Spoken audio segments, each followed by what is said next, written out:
meron siyang malalim na pag-intindi sa kasaysayan ng Bangsamoro people.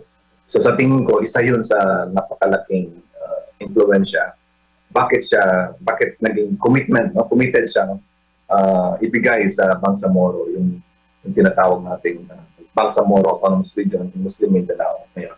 So wala pang presidente sa buong history ng ating pamahalaan na meron ganung strong leader that was able to give the Bangsamoro people an autonomy that we could say talagang comprehensive.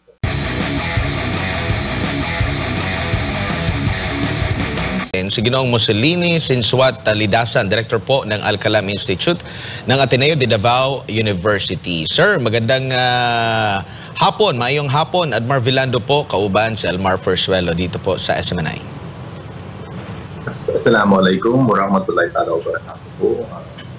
Magandang hapon, umayang hapon sa inyong tanan sa studio, and thank you for inviting me to talk about one of the legacies of our former president, Tatay Digong.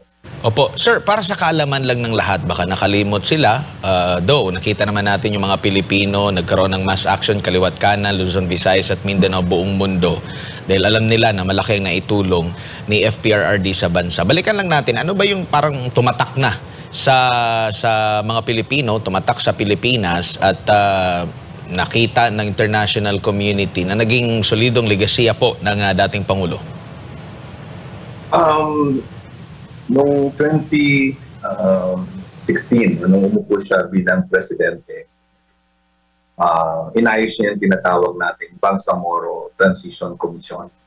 Ito po yung opisina na panahon pa ni Pinoy, ni President Noynoy Aquino, na ang mandato ay buuin yung tinatawag nating Bangsamoro Basic Law, BBL at the time. Itong BBL ay sang-ayon doon sa Comprehensive Agreement of the Bangsamoro, yung CAB, na pinirmahan ng ating presidente o ating government and the Moro Islamic Liberation Front. Under the CAB, meron tayong tinatawag na two components, the political track and the normalization or in decommissioning. Sa panahon ni Pinoy, hindi natapos, hindi talaga walang political will yung government natin at the time. Nandun sila Justice Leone, yung mga government panel sa peace. Nangyari lang yung mama sa pano, nag-iba kaagad yung higit ng hangin. Talagang hindi nila na tuldukan yung tinatawag natin pagbuo ng isang regional government for the Moro Islamic Liberation Front. Ngayon, nung nalo si Tatay Digong noong 2016, by November on that year, he signed an executive order para ayusin yung BTC. Dati sa panahon ni Pinoy, 15 members. Ang ginawa ni Tatay Digong, ginawa niyang 21. Doon sa 21 na yun, nakasali ako bilang commissioner under the government side. I was representing the academe, yung mga universities, because I work in Ateneo. We did a lot of study on the Bangsamoro peace process. And also, I also come from a political plans in the province of Maguindanao del Norte to be exact.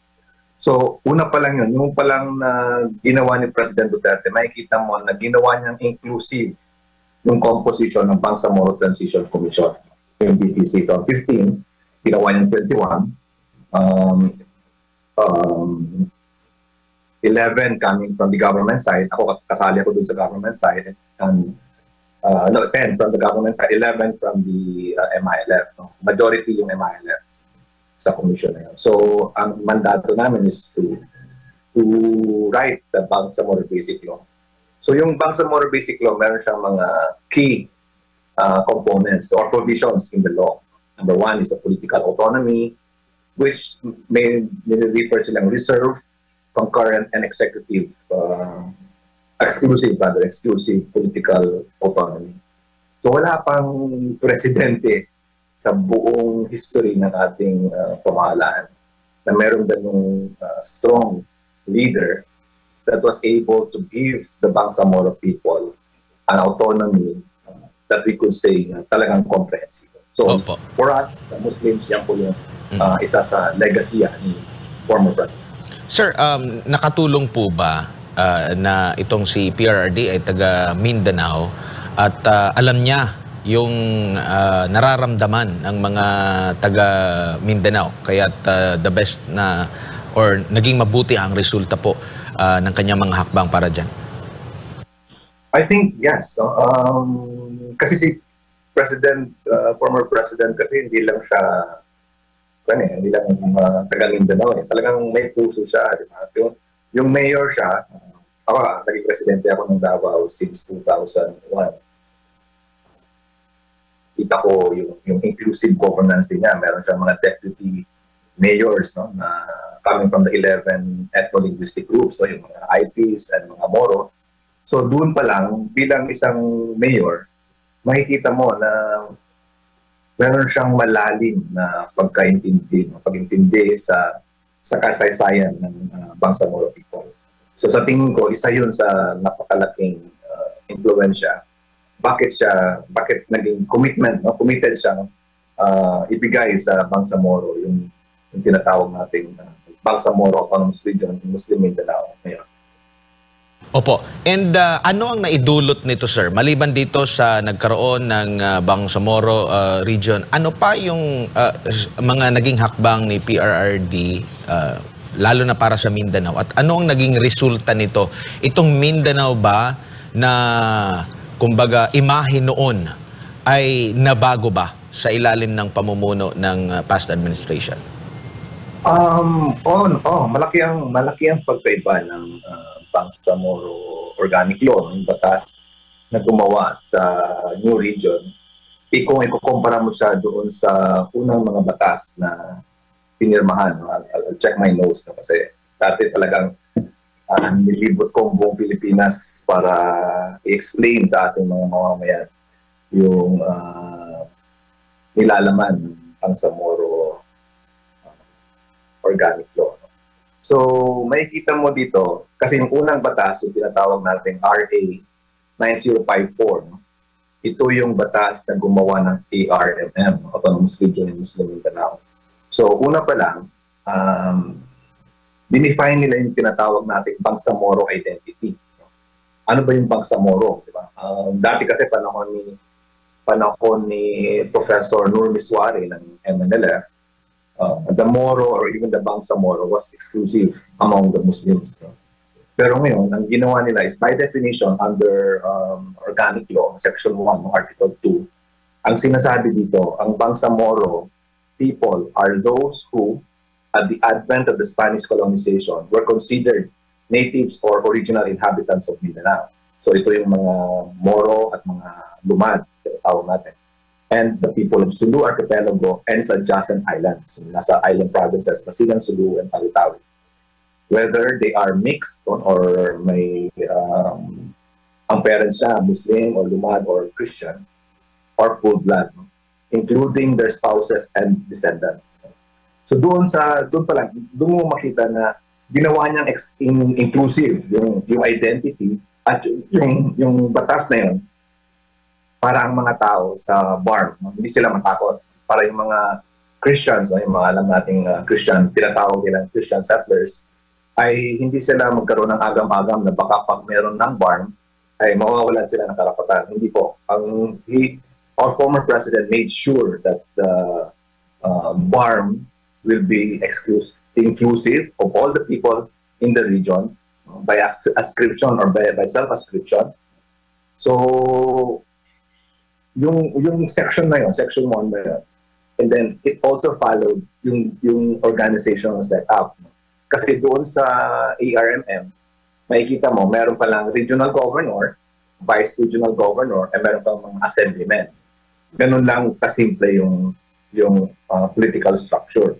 Now, sa BARM, meron tayo tinatawag na wali, religious or figurehead, or titular head, and then meron kang chief minister, meron kang dalawang deputy chief ministers, and meron kang members of the parliament, which means to say, ginawa ni President Duterte na parliamentary yung government doon sa BARM. And then aside from that, nakikita mo na all this time, no, from panahon ni Cory, panahon ni Ramos, panahon ni ERAP, ni GMA, ni Pinoy, the biggest amount of support, no, na binigay ng national government to the Bangsamoro was only 33 million pesos. No? Para siyang IRA, no? Para siyang internal revenue allotment. And in fact, every budget hearing ang ginagawa ng mga tao sa ARM noon, para lang silang isang agency, no? Para silang isang departamento ng ating pamahalaan na humihingi ng budget sa national government. Ginawa ni President Duterte, inapprove niya yung request, no, yung sa negotiations na tinatawag natin block grant. The block grant is amounting to 5% of the total collection of the taxes and custom duties. No? So malaki yan. Yung time po na when I was a member of the parliament in 2019, umabot po ng 80 billion pesos. No? So imagine, from 33 billion, panahon, yun yung pinakamalaki, panahon ni Regional Governor Mujib Hataman, naging 80 billion and tumataas siya every year. No? Tumataas yung block grant. So ngayon, umaabot na ng, I think, 90 or even more. And if the BARM cannot utilize all of those money, ang dati is binabalik siya sa National Treasury. Ngayon, ang ginagawa ng BARM, meron na siyang sariling regional treasury. So like for example, in 2019 or in 2020, around 30 billion lang nagastos ng BARM.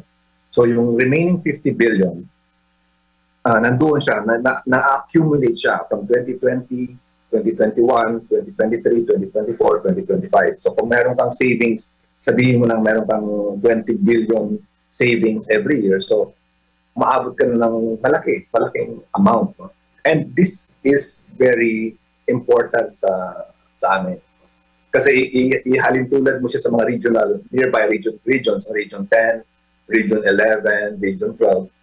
Yung mga regions na yan, ganun nakataas yung mga kanilang nakukuhang support from the national government. But in the farm, talagang maliit. Sir, maayong hapon, si Almar po ito. Sir, pwede natin bigyan ng idea ang ating mga kababayan kung paano po hinandle ni former President Duterte yung MNLF tsaka MILF, kasi yun po yung lagi lang naririnig na kumbaga na mga grupo, no. Paano po nagkaroon po ba ng kapayapaan sa inyong lugar sa panahon po ni former President Duterte? Talagang gatot matayo yung balahibo ko, no. Panahon ni Tatay Digong, talagang in-ensure niya na inclusive po yung kanyang governance. No? In fact, for example, si Professor Miswari, chairman ng MNLF, he was really given proper recognition. Talagang yung MNLF under their side ay may mga programa yung tinatawag natin at that time, Office of the Presidential Advisor on the peace process. And then yung composition, no, yung sinasabi ko kanina, yung BTC, the Bangsamoro Transition Commission, that drafted the law, no, in order to pave way for the Bangsamoro Organic Law.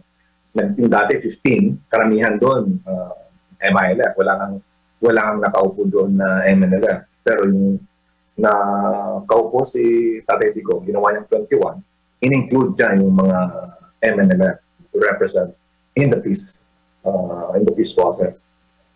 And then intensive yung consultations na ginagawa. No? Lagi niyang binabalance yung political families, yung tinatawag natin mga political clans, and the Moro groups, no? Moro fronts. So siyempre, pareho naman yung mga Muslim, pero magkakaiba yung kanilang mga ideologies, sa kanilang mga political views. Pero President Duterte made sure na may space ang bawat grupo. But talagang nakakabigay sila ng kanilang mga suggestions. And because of that, it led to a short-term, nasabi kong short-term lang, na peaceful sa area. Although meron tayong ginangyari yung Marawi 6, that's po yun odd situation yun. mga extremist yun. No? Pero kung titingnan niyo po, panahon ni Pinoy, nangyari yung mamasapan 34, SAF 34 ang namatay doon.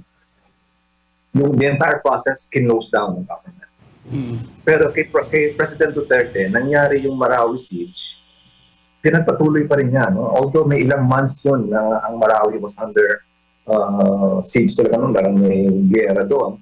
Pero Tatay Digong made sure na dapat mabigyan niyang proper recognition. Yung mga tao sa Marawi, yung mga tao sa island provinces. And in fact, he was the only president, kaya mahal na mahal siya ng mga Tausug sa Sulu.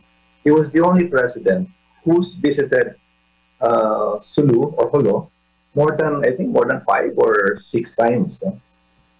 Alam po naman natin yung history ng Sulu. Doon talaga nagsimula yung kaguluhan sa Mindanao, nagsimula yung MNLF, the Moro National Liberation Front. So when he went there, dumating siya doon sa Sulu, the first time he went there, ang ginawa niya, nagulat kaming lahat kasi hinalikan niya yung lupa, yung tawag doon sa airport. So as a gesture that nire-respeto niya yung mga tao. So because of that, imagine mo kung meron kang presidente na gano'n. Parang yung selfless, wala siyang inisip para sa sarili niya. Ang sa kanya lang ay pagsimpihan ang mga Pilipino. Kaya nagkaroon tayo ng siguro more or less 5 years na, except for the Marawi siege, na talagang peaceful po. Opo. Sir Mussolini, dagang salamat sir. Maraming salamat po sa inyong oras at panahon. Ngayong hapon sa ulitin po, ingat po kayo.